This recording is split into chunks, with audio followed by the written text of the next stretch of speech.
Bonjour à vous, c'est Josué et le thème du message d'aujourd'hui, c'est l'effet de la foi sur Dieu.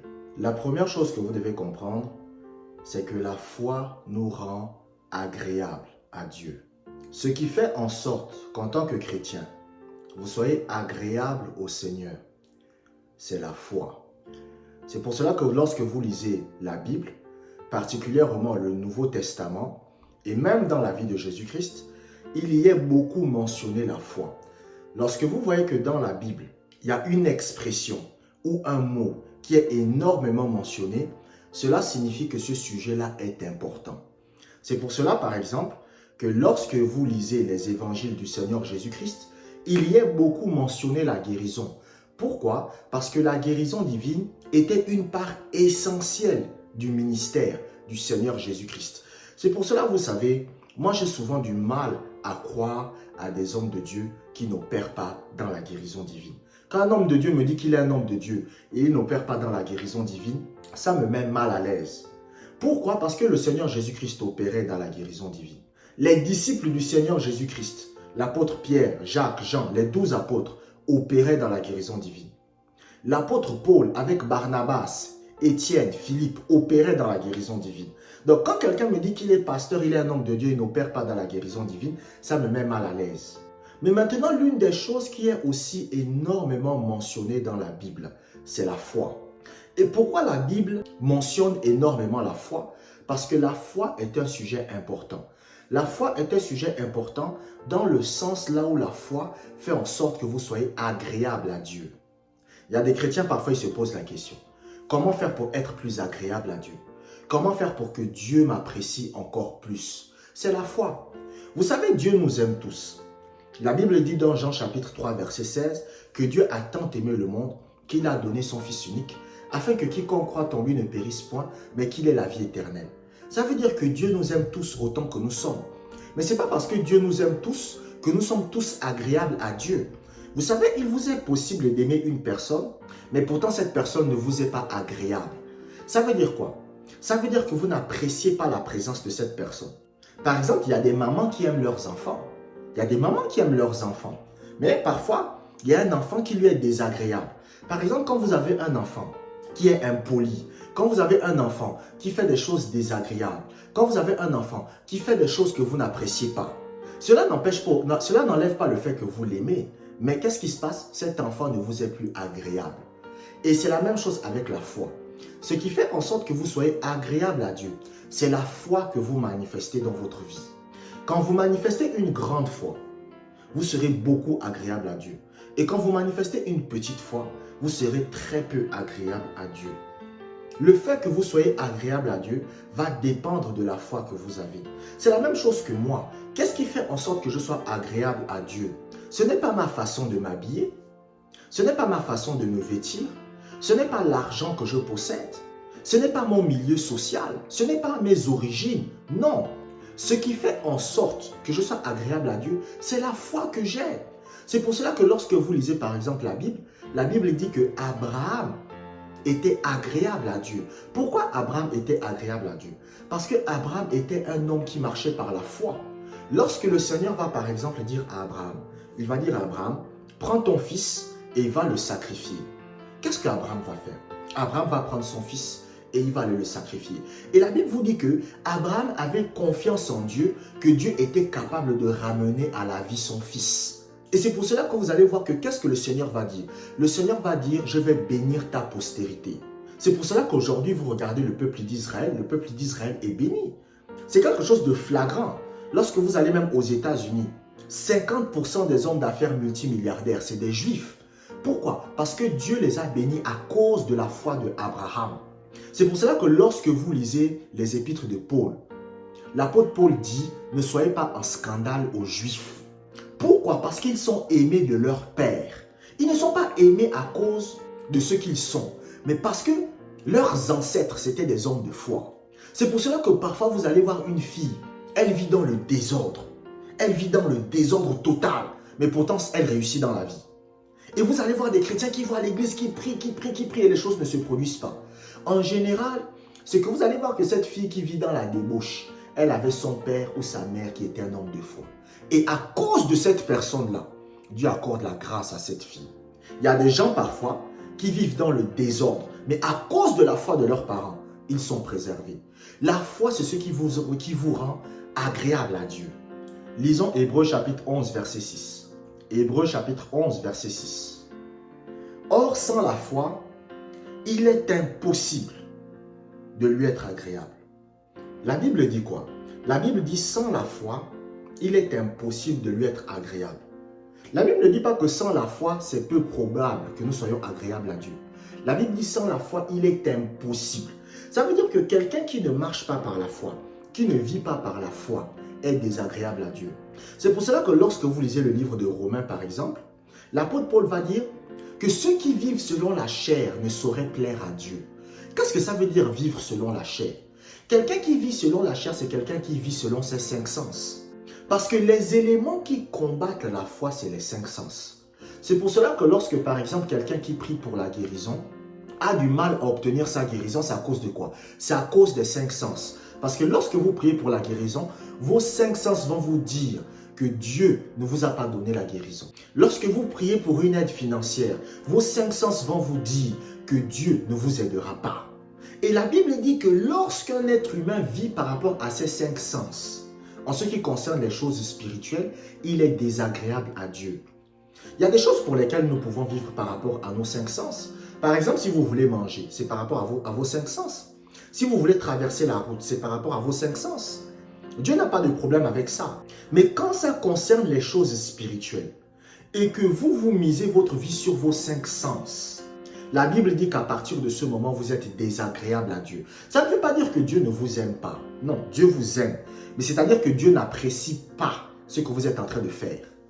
Ce qui réjouit le cœur de Dieu, ce qui plaît à Dieu, c'est lorsqu'une personne marche et vit par la foi.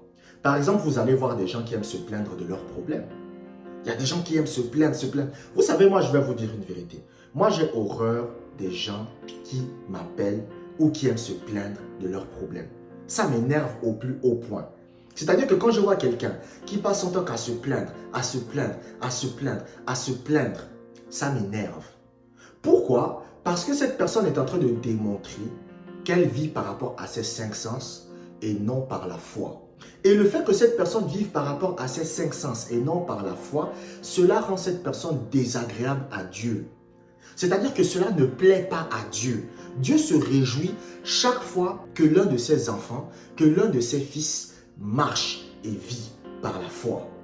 Il y a un homme de Dieu par exemple, et le Seigneur lui avait donné un ordre. Le Seigneur lui avait dit, je veux que tu me construises un auditorium de 50 000 places. Mais pourtant il n'avait pas l'argent. Mais le Seigneur lui a dit, commence. Et qu'est-ce qu'il a fait? Il a commencé. Et il a construit l'auditorium de 50 000 places en un an. Même des techniciens sont venus. Les techniciens ont observé comment l'auditorium a été construit. Et ils ont dit c'est un miracle. Qu'un auditorium d'une telle ampleur, de 50 000 places, ait pu être construit en seulement un an. C'est un miracle de Dieu. Et cela a plu à Dieu. Pourquoi cela a plu à Dieu? Parce que cet homme de Dieu-là a marché par la foi. Cela signifie quoi? Cela signifie qu'il ne s'est pas fié à ses cinq sens physiques. Mais il a fait confiance à Dieu. La foi, c'est ce qui vous rend agréable à Dieu. Ce qui me rend agréable à Dieu, c'est la foi. Ce qui fait en sorte que Dieu est content dans son cœur, c'est la foi. Quand vous lisez par exemple dans la Bible, et quand vous dit que le Seigneur était en train de vanter Job, quand il va dire, regardez mon serviteur Job, c'était à cause de la foi de Job. Ce n'est pas parce que Job avait l'argent. C'est pour ça que j'ai l'habitude de dire aux gens que si vous êtes un chrétien et que vous voulez gagner de l'argent, Dieu n'a pas de problème avec ça. Dieu ne va pas être jaloux de votre argent à partir du moment seulement où Dieu est toujours la priorité de votre vie. Donc, Dieu n'était pas impressionné par l'argent de Job. Ce qui impressionnait Dieu, c'était la foi de Job. C'est la foi de Job qui impressionnait Dieu. Et même le Seigneur Jésus-Christ, lorsque vous lisez la Bible, vous allez voir que chaque fois qu'il était impressionné, c'était à cause de la foi des gens. Le Seigneur Jésus-Christ n'était pas impressionné par l'argent des gens. Il n'était pas impressionné par quelqu'un qui était habillé par des vêtements somptueux, bien que ce ne soit pas un problème pour lui, mais il était impressionné par la foi que les gens avaient. Lisons Luc chapitre 7, verset 9. Luc chapitre 7, verset 9. Lorsque Jésus entendit ces paroles, il admira le centenier et, se tournant vers la foule qui le suivait, il dit, « Je vous le dis, même en Israël, je n'ai pas trouvé une aussi grande foi. » Lorsque vous lisez ce passage de la Bible est en train de vous parler d'un centenier romain et du Seigneur Jésus-Christ. Donc, il y a un centenier romain qui avait besoin qu'on guérisse son serviteur. Et le Seigneur Jésus-Christ va dire, « Ok, il n'y a pas de problème, je vais venir chez toi et guérir ton serviteur. » Mais le centenier romain dit, « Non, ce n'est pas la peine. Dis seulement un mot, même à distance, et mon serviteur sera guéri. » Et qu'est-ce qui va se passer? La Bible dit que Jésus admira le centenier. C'est ce que la Bible vous dit. La Bible vous dit que Jésus admira. Qu'est-ce qui a fait en sorte que Jésus admire le centenier? On vous le dit par la suite. Jésus va dire, même en Israël, je n'ai pas trouvé une aussi grande foi. Ce qui a fait en sorte que le Seigneur Jésus-Christ admire le centenier, c'était la foi du centenier. Ce qui fait en sorte que Dieu admire certains chrétiens, c'est leur foi.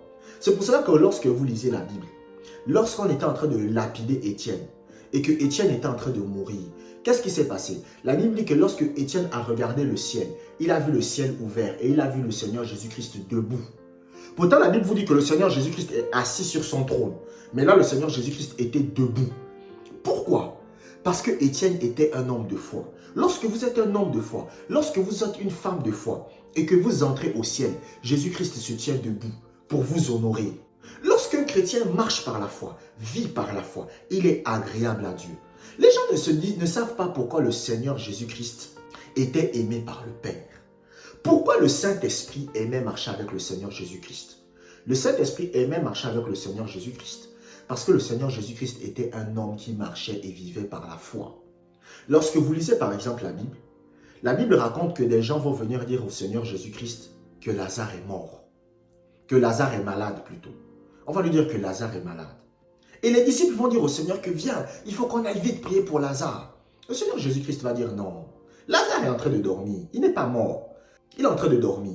Il va revenir à la vie. Le Seigneur Jésus-Christ n'était pas inquiet. Et lorsque le Seigneur Jésus-Christ arrive maintenant devant le tombeau de Lazare, il voit les gens qui sont en train de pleurer. Et le Seigneur Jésus-Christ lui-même va pleurer. Pourquoi le Seigneur Jésus-Christ lui-même va pleurer? Il va pleurer parce qu'il voyait l'incrédulité des gens. Quand il arrive devant Marie de Magdala, il dit à Marie de Magdala, « Je suis la résurrection et la vie. » Et il va dire, « Lazare sort. » Et Lazare va sortir. Donc, le Seigneur Jésus-Christ était un homme de foi. Et c'est pour cela qu'il était agréable au Saint-Esprit. Lorsque vous lisez encore la Bible dit qu'un jour le Seigneur Jésus-Christ est en train de marcher et il voit un figuier. Et le figuier avait des feuilles. Parce qu'en ce temps-là, quand vous voyez un figuier qui a des feuilles, cela signifie qu'il a des fruits. Mais quand il arrive devant le figuier a des feuilles mais il n'a pas de fruits. C'est là que le Seigneur Jésus-Christ va dire, mais comment? Le Seigneur Jésus-Christ va maudire le figuier. Et quand le Seigneur Jésus-Christ va maudire le figuier, le lendemain, quand il repasse devant le figuier a séché jusqu'aux racines. Donc, le Seigneur Jésus-Christ était un homme de foi. C'était un homme qui marchait. C'était un homme qui vivait par la foi. C'était un homme qui respirait la foi. C'est pour cela que lorsque vous lisez la Bible, quand le Seigneur Jésus-Christ s'est fait baptiser par Jean-Baptiste et qu'il est sorti de l'eau, la Bible dit qu'il y a une voix qui a retenti du ciel. Et cette voix a dit, « Celui-ci est mon fils bien-aimé en qui j'ai mis toute mon affection. » Pourquoi? Parce que Jésus-Christ était un homme de foi. Lorsque vous êtes un homme de foi, vous êtes le fils bien-aimé de Dieu. Lorsque vous êtes une femme de foi, vous êtes la fille bien-aimée de Dieu. Et beaucoup de chrétiens ont ce problème-là. Il y a des gens qui pensent qu'être agréable à Dieu, c'est avoir beaucoup d'argent. Écoutez, gagner beaucoup d'argent, c'est pour vous-même. Si vous voulez gagner beaucoup d'argent, Dieu n'a pas de problème avec ça. Dieu n'a pas de problème avec le fait que vous gagnez beaucoup d'argent. Dieu n'a pas de problème avec ça. Si vous voulez rouler dans une Ferrari, moi personnellement, ça ne m'a jamais intéressé. Parce que mes parents ne m'ont pas éduqué de cette manière. Donc moi, ça ne m'intéresse pas. Chercher à rouler dans une Ferrari, chercher à avoir un manoir, chercher à avoir un jet privé et toutes ces choses-là, ce n'est pas quelque chose qui est vraiment dans mon cœur. Mais si par exemple un chrétien, c'est ce qu'il désire, Dieu n'a pas de problème avec ça. Mais ça n'impressionne pas Dieu. Un chrétien peut gagner beaucoup d'argent et Dieu est content. Dieu dit, ok, il a gagné beaucoup d'argent. Ça ne fait ni chaud ni froid à Dieu. Il y a des chrétiens que ça dérange, mais à Dieu, ça ne lui fait ni chaud ni froid. Un chrétien peut même être multimilliardaire. Ça ne cause pas de problème à Dieu. Mais ça ne lui fait ni chaud ni froid. Ce qui plaît à Dieu surtout, c'est lorsqu'une personne marche et vit par la foi. Lorsque vous marchez et vivez par la foi, Dieu va commencer à vous apprécier. Dieu va commencer à vous admirer. La deuxième chose que vous devez comprendre, c'est que la foi est la confiance en Dieu. La foi, c'est simplement avoir confiance en Dieu. C'est ça la foi. La foi, c'est lorsque vous avez confiance que Dieu va faire ce qu'il a dit qu'il fera. Par exemple, lorsque vous priez le Seigneur par rapport à un sujet, quand la Bible dit prier avec foi, ça veut dire quoi? Ça veut dire prier avec la confiance que ce que vous demandez à Dieu va se produire. Si vous venez devant Dieu et que vous lui demandez quelque chose, après avoir demandé cette chose-là à Dieu, vous devez avoir la confiance dans votre cœur que ça va se produire. La foi, ce n'est pas un sentiment. Il y a des gens qui vous disent « Ah, frère Josué, j'ai la foi. » La foi, ce n'est pas un sentiment. La foi, ce n'est pas une émotion. La foi, c'est une confiance. C'est comme quand vous allez voir votre oncle.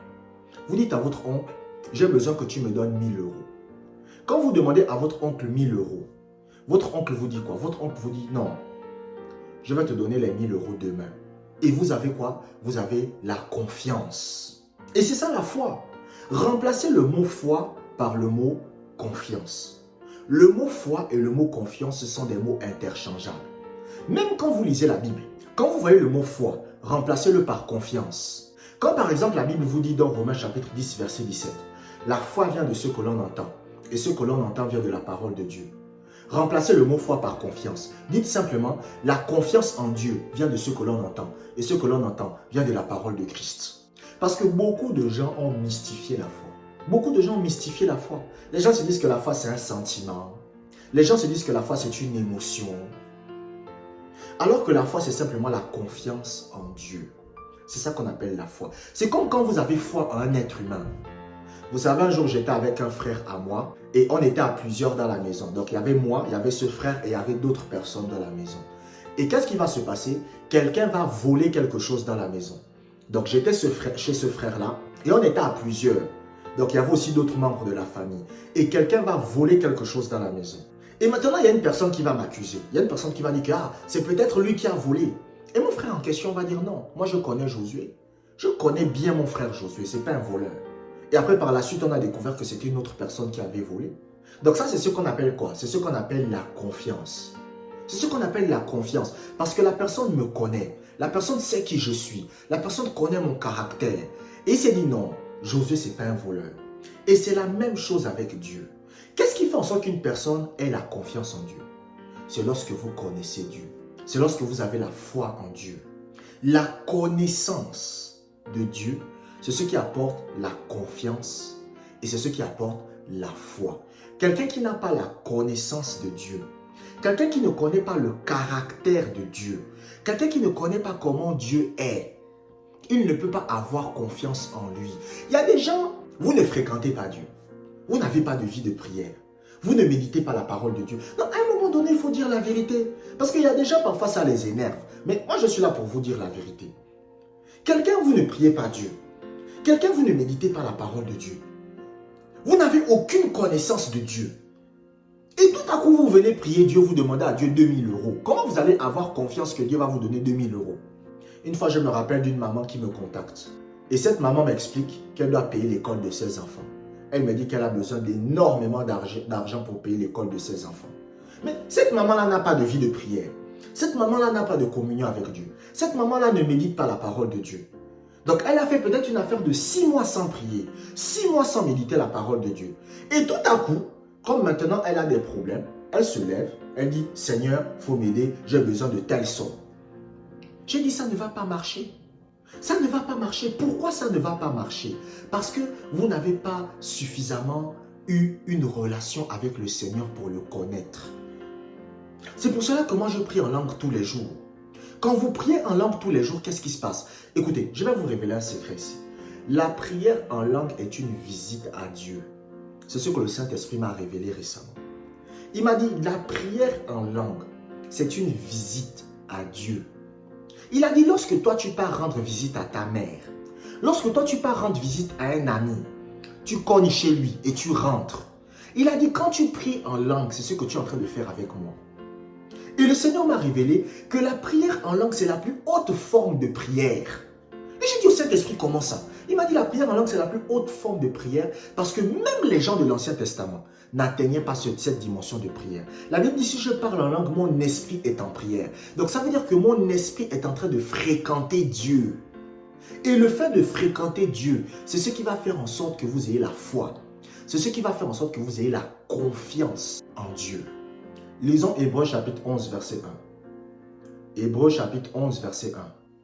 Or, la foi est une ferme assurance des choses qu'on espère, une démonstration de celles qu'on ne voit pas. La Bible vous dit que la foi est une ferme assurance des choses qu'on espère. En d'autres termes, la foi, c'est simplement avoir confiance en Dieu. C'est ça la foi. La foi, c'est avoir confiance en Dieu. Et lorsque vous avez la foi, il y aura des manifestations. Quand vous avez confiance en quelqu'un, il y a des manifestations qui vont se produire. C'est quoi les manifestations de la confiance en quelqu'un? C'est la paix. C'est quoi les manifestations de la foi, de la confiance en quelqu'un? C'est la tranquillité d'esprit. Si vous avez besoin de 10 000 euros et que vous allez voir votre père et que vous dites à votre père, j'ai besoin de 10 000 euros dans une semaine. Et votre père vous dit que bon, je vais te donner les 10 000 euros. Qu'est-ce qui va se passer? Vous serez dans la paix. Vous serez dans la tranquillité d'esprit. Vous serez dans la quiétude.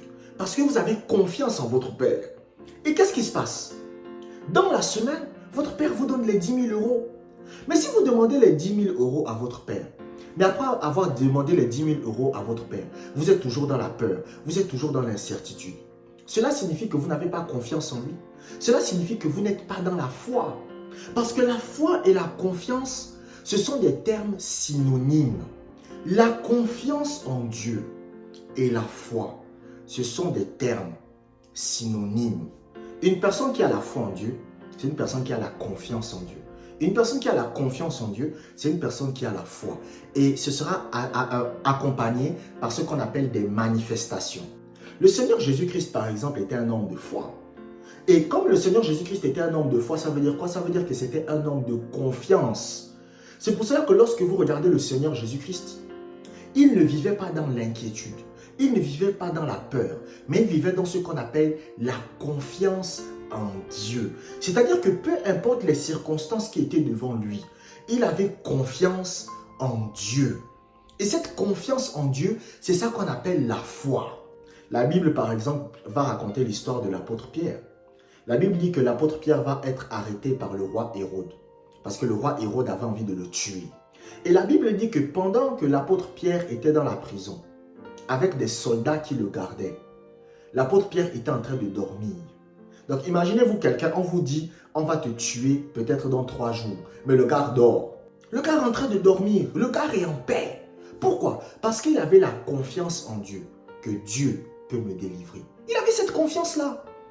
Donc malgré qu'on avait dit qu'on allait le tuer, la foi, la confiance en Dieu qu'il avait, le poussait même à dormir tranquillement. Vous savez, lorsqu'une personne, vous avez un problème, et vous priez le Seigneur, et ce problème-là vous empêche même de dormir, cela signifie que vous n'avez pas réellement confiance en Dieu. Je me rappelle d'une dame qui avait prié pour sa maman. Sa maman était très malade, et elle avait prié pour sa maman, et sa maman est décédée. Et quand sa maman est décédée, elle m'appelle. Elle me dit, oui Josué, ce que tu enseignes, c'est faux, ça ne marche pas, parce que j'ai prié avec la foi, j'ai prié avec la foi pour ma mère. Et pourtant, ma mère n'a pas été délivrée. Je lui ai dit, ok, quand vous avez fini de prier, qu'est-ce qui s'est passé? Elle a dit, ah, quand j'ai fini de prier, j'avais même du mal à dormir. Je lui ai dit, vous n'étiez pas dans la foi. Parce que la foi, c'est le synonyme de la confiance. Si vous aviez la foi, vous auriez confiance en Dieu. Et si vous auriez confiance en Dieu, vous seriez dans la paix. Parce que beaucoup de gens confondent la foi et les sentiments. C'est-à-dire, ils sentent quelque chose dans leur corps, ils se disent, j'ai la foi. Ce n'est pas la foi. La foi, c'est simplement la confiance. Écoutez, un chrétien, quand vous avez la foi, vous le savez vous-même. Il n'y a pas quelqu'un qui peut cacher ça. Quand vous avez la foi, vous savez vous-même. Parce que vous-même, vous êtes capable de savoir si vous avez confiance en quelqu'un ou pas. Vous êtes capable de savoir. Et c'est la même chose avec les choses de Dieu. Quand vous priez Dieu par rapport à une chose, il y a des gens, par exemple, quand ils vont prier Dieu pour 100 euros, ils auront confiance que Dieu peut leur donner les 100 euros. Mais s'ils prient Dieu pour 2000 euros, ils n'auront pas confiance. Et c'est normal, parce que la foi se développe. Donc, il y a des gens, par exemple, Si vous priez Dieu pour qu'il vous donne 50 euros, vous allez avoir la confiance. Vous allez dire non, Dieu est capable de faire en sorte que j'ai les 50 euros. Mais si on vous demande de prier pour 1 million d'euros, vous n'allez pas être capable de croire ça. Parce que la foi fonctionne par palier. Et le synonyme de la foi, c'est la confiance en Dieu. Lisons Actes chapitre 27, verset 25. Actes chapitre 27, verset 25.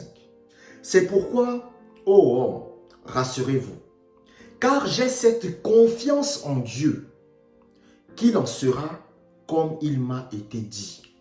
Dans ce passage biblique, c'est l'apôtre Paul qui est en train de parler. L'apôtre Paul était dans un navire. Et ce navire-là était en danger. Donc les gars qui étaient dans le navire, ils étaient en danger de mort. Et qu'est-ce qui se passe? Pendant la nuit, il y a un ange qui va visiter Paul. Et l'ange va dire à Paul que ne t'inquiète pas, tu seras préservé. Et quand Paul va se réveiller, c'est ce que l'apôtre Paul va maintenant dire aux gens. Il va dire, rassurez-vous, ayez confiance. Rassurez-vous, ayez confiance. J'ai cette confiance en Dieu qu'il en sera comme il m'a été dit. Remplacez le mot confiance par le mot foi. J'ai cette foi en Dieu qu'il en sera comme il m'a été dit. La foi et la confiance, ce sont des termes synonymes. C'est la même chose. Quelqu'un qui a foi en Dieu, c'est quelqu'un qui a confiance en Dieu. Et quelqu'un qui a confiance en Dieu, c'est quelqu'un qui a foi en Dieu. Ces deux éléments marchent ensemble. Ce sont des termes synonymes, c'est la même chose. Et la foi, la confiance en Dieu fonctionne par niveau.